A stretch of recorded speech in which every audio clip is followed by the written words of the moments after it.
Kita lanjut membahas kapilaritas. Apa itu kapilaritas? Jadi kapilaritas itu adalah peristiwa naiknya atau turunnya permukaan zat cair melalui celah sempit. Nah, dimana contoh dari gejala kapilaritas sendiri itu di sini ada sebuah 3 gelas ya, 3 gelas, dimana gelasnya itu diisi oleh tinta. Di sini ada tinta warna biru dan tinta warna kuning, dan rupanya tisunya itu bisa naik ke atas melalui tisu. Nah, baik yang tinta warna biru maupun yang kuning. Nah, pertanyaannya adalah mengapa air bisa naik ke tisu dan itu melawan gravitasi. Nah, sedangkan air itu harus mengikuti gravitasi. Nah, mungkin airnya lagi itu ya, lagi selengean. Nah, hal ini kenapa? Hal ini disebabkan karena adanya adhesi. Nah, masih ingat adhesi? Adhesi ini adalah pelajaran SMP loh.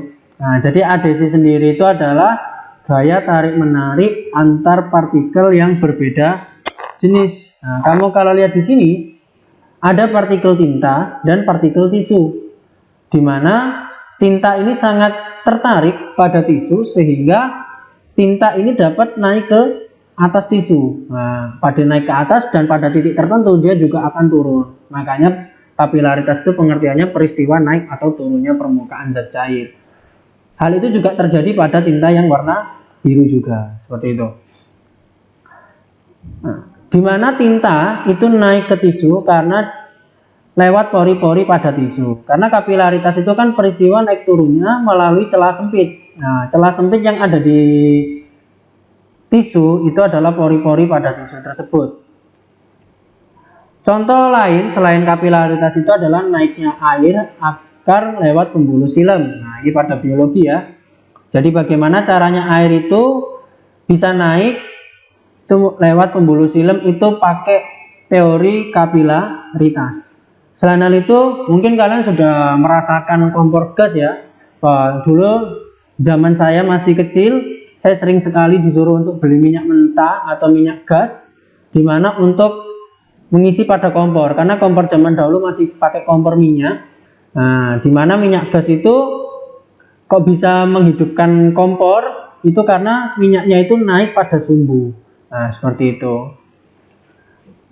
Ya, mungkin kalian sudah merasakan kompor gas ya, seperti itu. Jadi kalau pernah merasakan kompor minyak, jadi ya mungkin kita seumuran. Kapilaritas, oke, kapilaritas memiliki rumus yakni H.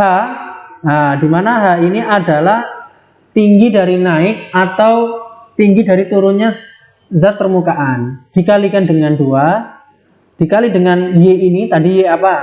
Y yakni adalah tegangan permukaan dikali dengan cos dan sudutnya, ini sudutnya, dibagi dengan massa jenis dikali gravitasi dikali dengan jari-jari.